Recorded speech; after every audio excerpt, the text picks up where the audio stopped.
Hello and welcome. It's been a while since we were here last, and we've come back with a new face, drawn by the incredible Nardis. Say hello to their new look bard. Isn't she cute? Today's video is a special one. We've got a demo for you. Coming up on Kickstarter very soon. Let's check out the new game by 2.5 Studios. One of our favourite developers, best friends, and most amazing people ever. So let's go.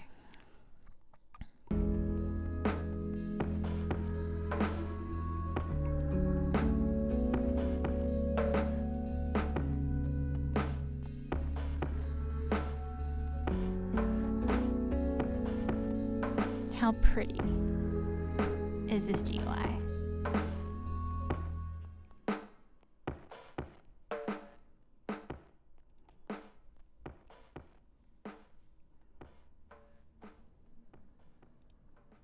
Nope, we don't want to quit.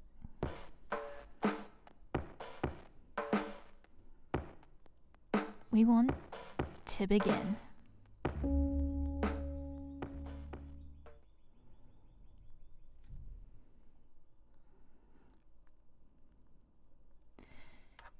It was 2:37 p.m. on a Friday.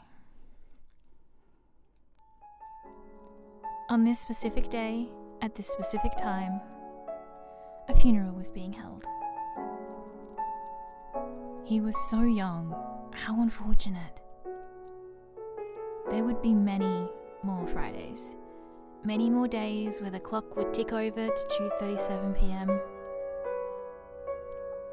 Time would go on, whether one person was here or not. So much talent wasted. What did it mean to be alive? And what did it mean to be dead? His family must be devastated. What did it mean to exist? And when would the existential... I've already got a word I can't read.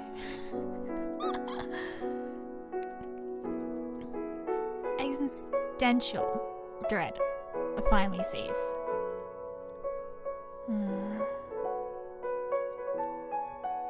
A boy with brown hair sat in the corner, alone. To him, that coffin looked much too small. Much too small to hold a soul so large. Much too small to contain an entire existence with all of its history. Noah. Tomorrow, everyone else will go on living.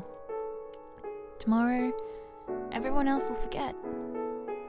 And if not tomorrow, then the next day. One day, everyone forgets. The brown-haired boy held tight to his chest. He would not forget. But even he could not convince himself of these words. How easy it was to spout platitudes when someone lay dead 10 feet away. I'm sorry. It was 2:37 on a Friday. And on this Friday, a funeral was being held for two.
Okay, that was really cool.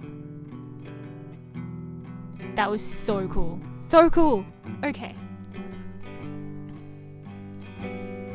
Alone, confined within his prison, the man sits, his back slouched and his arms raised. In his hand, a paintbrush. A weapon in his eyes, perhaps. A tool. From it, life would flourish into every corner of a world part imaginary, part very much real. Waves crashed onto the white shores. The night sky reflects back on itself. A sea of stars amidst the swirling currents. All is calm, yet not. But as it were, that world didn't exist, couldn't exist, would never exist. It could not be created by this hand. The man holds his paintbrush up to the empty canvas, blank like many of the rest. Is it day, or is it night? He does not know. Light doesn't belong in a place like this after all. It has never belonged. He closes his eyes, waiting for it to appear. Something. Anything. A vision, a masterpiece, a muse. An apparition that would inspire his creativity, anything at all. But nothing comes to him. Nothing comes, without fail, without exception. Every stroke he laid against that impossibly bright white canvas was like a stain on his stole. Stole? A dirty mark on what should have been pristine. By his hand, all he could create was loneliness. Nothing belongs. Nothing would ever belong again, for he was broken. Time moves like this, unfailingly. An eternity passes, or what feels like it, as the clock slowly ticks away. Tick, tock, tick, tock. Never ending. But what is time to someone with no time left to give? His hand shakes. He cannot force it to paint, yet he cannot set his hand down either. He looks so dead inside. Oh, poor boy.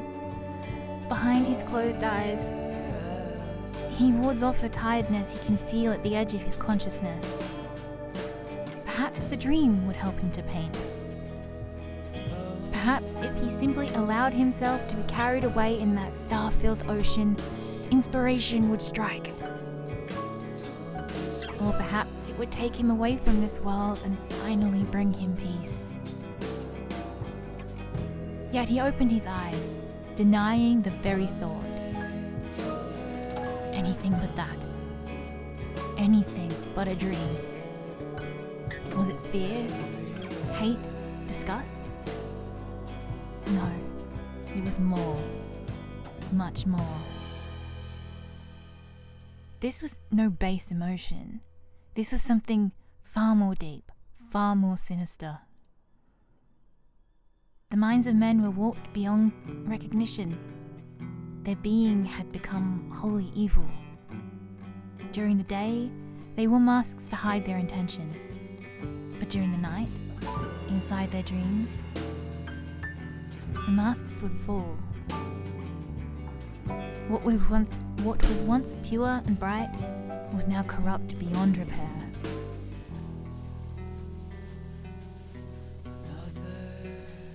My bud looks way too happy for this. Noah, you need to stop this at once. You cannot live off this. Whatever these scribbles are meant to be, imagine what people would say about me, about us.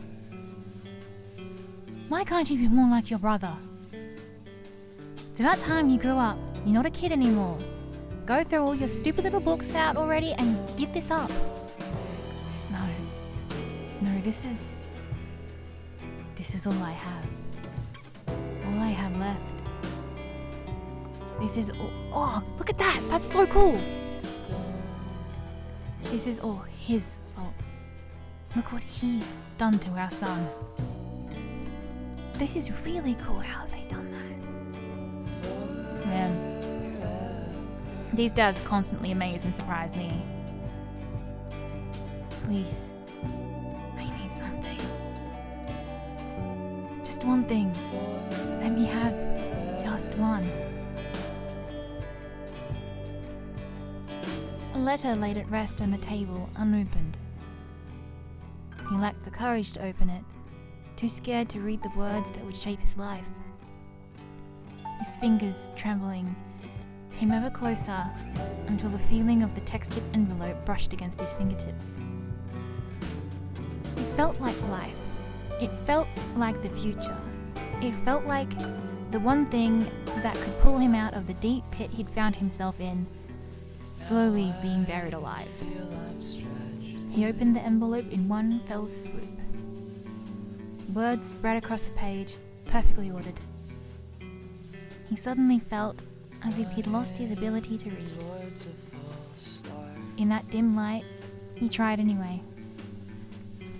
Dear Noah, it is with great pleasure that I inform you that you have been selected to receive the Copper Cove University of Art Excellence Scholarship.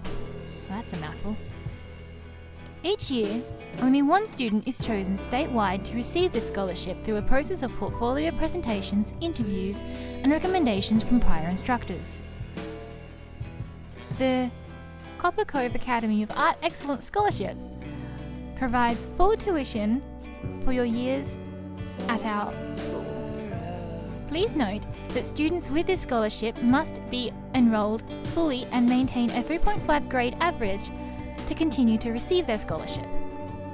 Once again, I congratulate you on your selection for this great honour. We look forward to seeing you on campus. That's my snooty academic voice. I am not a voice actor. In front of his eyes, the letter turned to dust, floating away on the wind into that imaginary world. This game already looks so sleek and amazing. Memories of the past aimed towards him like daggers.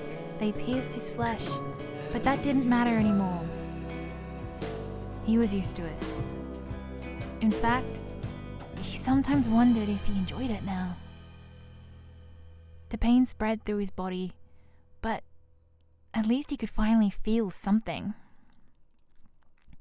His paintbrush, still tinged with colour, stayed motionless against the canvas. Resisting the urge to yawn, he rubbed at his eyes with his spare hand.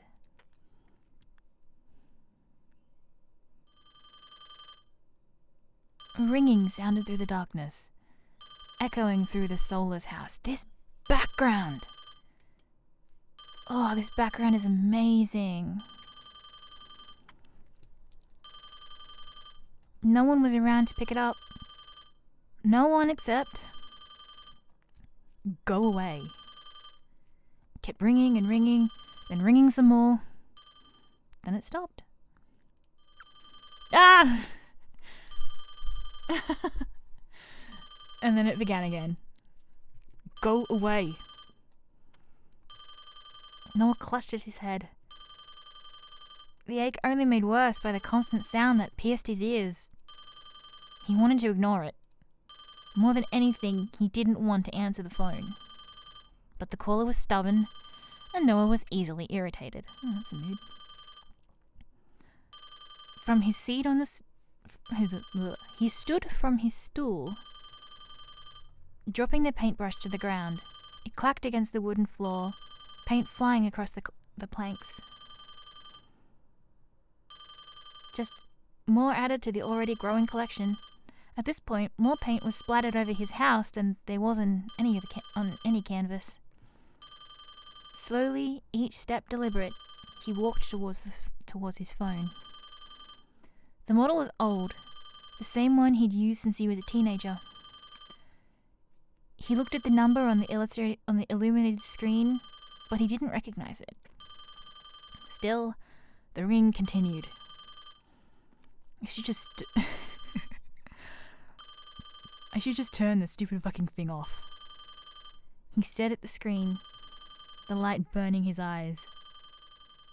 And for some reason, he picked it up.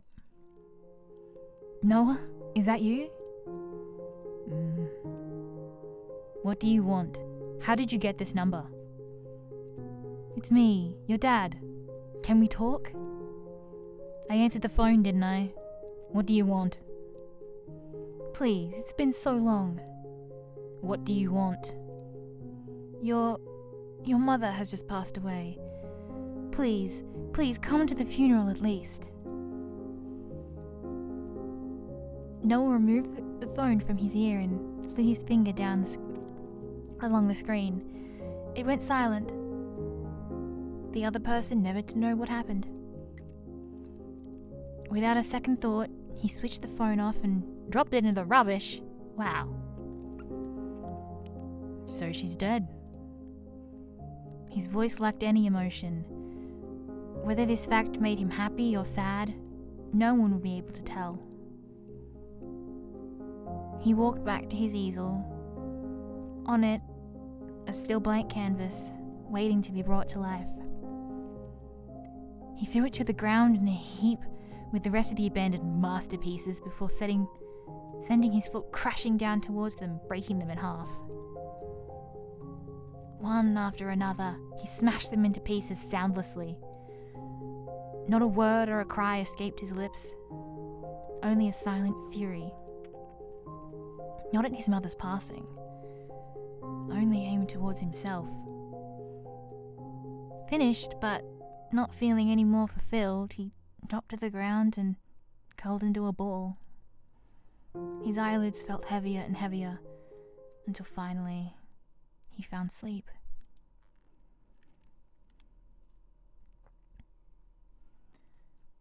But even sleep wasn't so restful.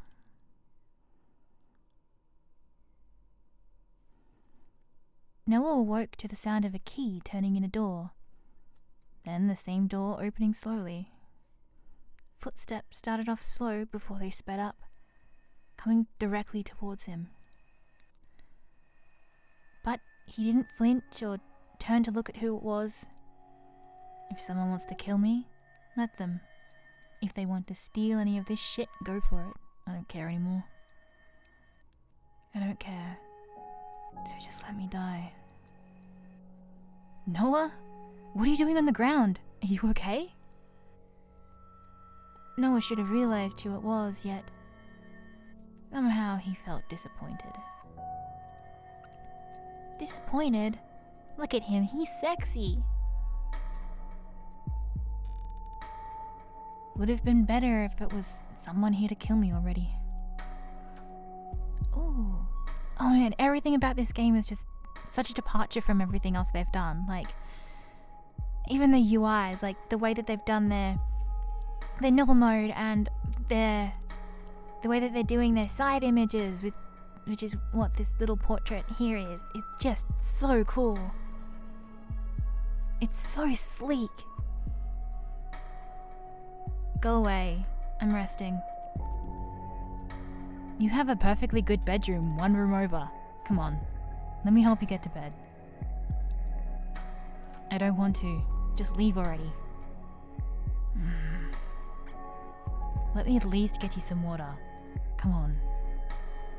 Cain extended his hand to Noah, who stared back at it blankly.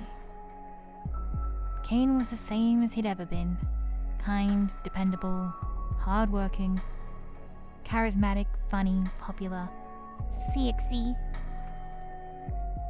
Everything he wasn't. With a sigh, he took Cain's hand and let himself be guided towards a seat. He fished out a bottle of water from his bag, obviously bought in preparation for the visit. Must be nice.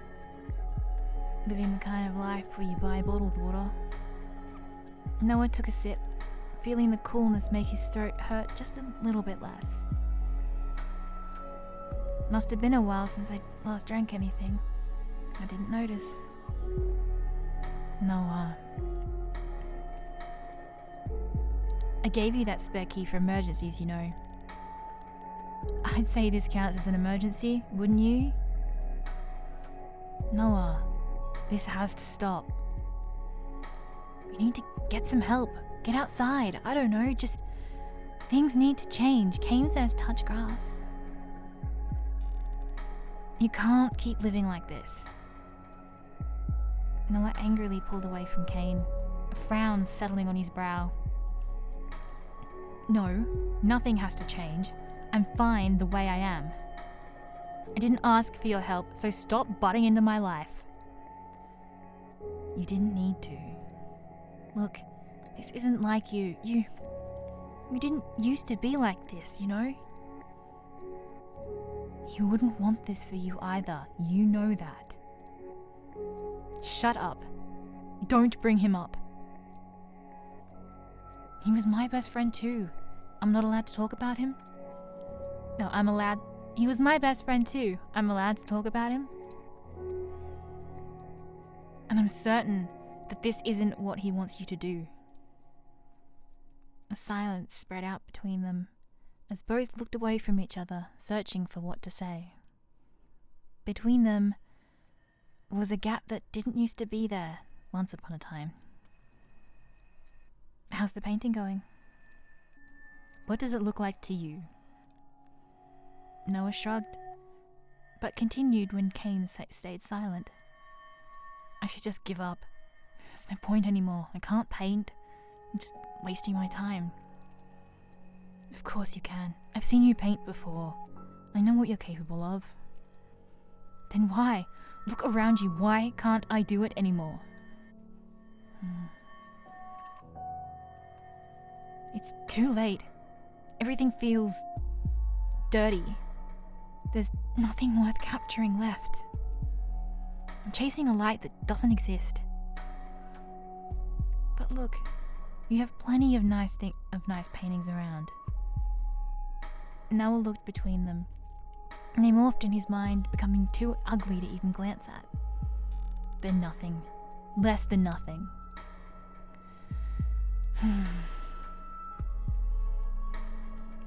This is what the end feels like, I think. Wouldn't it be nice if the world just ended tomorrow? You know, maybe going out and experiencing some new things would help to spark your passion. Meeting someone new, meeting new people would be good for you. There's no point. I'll die surrounded by my blank canvases, and then finally I'll have my only masterpiece. Noah. As if unsure about what to say, Kane found the remote and turned on the old small TV. A news presenter, dressed impeccably, read out the news with so little emotion, you would wonder if she really cared about the words leaving her mouth. Next up, we have some breaking news from directly on the scene. A number of bodies have been found with strange flower-like markings, first believed to be tattoos. Analysts say that no ink, pigment or bird marks are featured on the victims, which has ground the investigations to a halt until they can find out what these markings mean. Further proof that true art is found in death. He's so emo. Ugh. With a disgusted sound from deep in Kane's throat, he switched the TV off, as if deciding that silence would be better. I'll ask you one more time, okay? Please, let me help you. I don't want your help. I just want you to leave me alone and stop coming here. We're friends, Noah. I'm not going anywhere. I don't want any friends. I don't deserve any. I don't want the only person left that matters to me to betray me too. Better if you just leave now. I'm not going anywhere. I promised. I told you to leave, not stay. As if on cue, Kane stood, producing another bottle of water from his leather bag. He stepped closer and closer until he stood in front of a potted plant, the only bit of life left in the entire house. He watered it slowly, deep in thought. Make sure you look after this, alright? I can't stop by every day. I am. Good. Finished, Kane walked towards the door and opened it wide. Noah shielded his eyes from the sun. I just want to see you go back to your old self, alright? I want to help you. He doesn't exist. He shut the door with a soft thud. Once again, he was alone. How I prefer to be. Noah stood from his stool and wobbled as the room spun around him. His head still ached, and he could feel a deep hunger in the pit of his stomach. When was the last time I ate? Uneasy on his feet, he slowly found his way into the kitchen. Oh boy, look at it. Noah's kitchen was as bare as ever. He hadn't ever used it really. Most of the time he'd order something to be delivered, or better yet, skip eating. That is not good advice. Don't do that.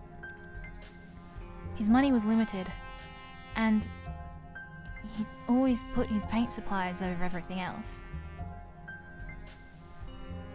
Noah reached up to open a cupboard, knowing full well it was bare, when he smelled something. Food. His eyes found a container left on his table with a small note. He picked it up. It read, "Enjoy. I'll bring some groceries around soon. Kane."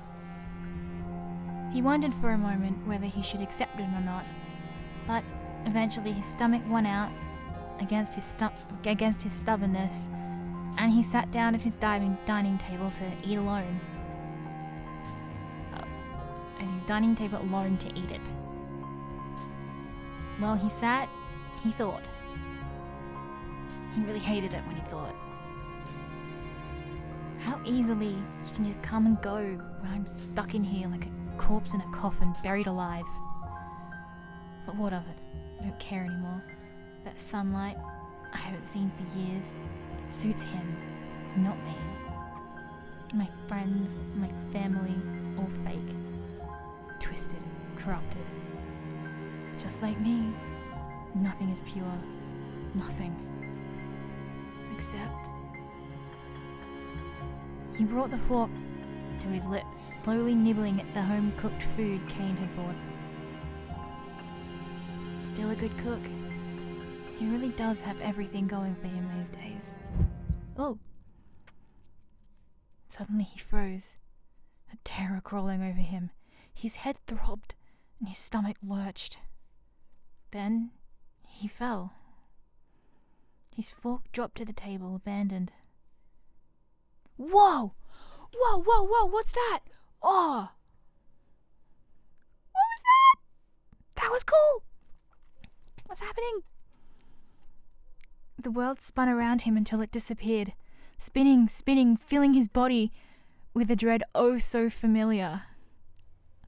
And this seems like a good place to leave part 1 of Dreambound.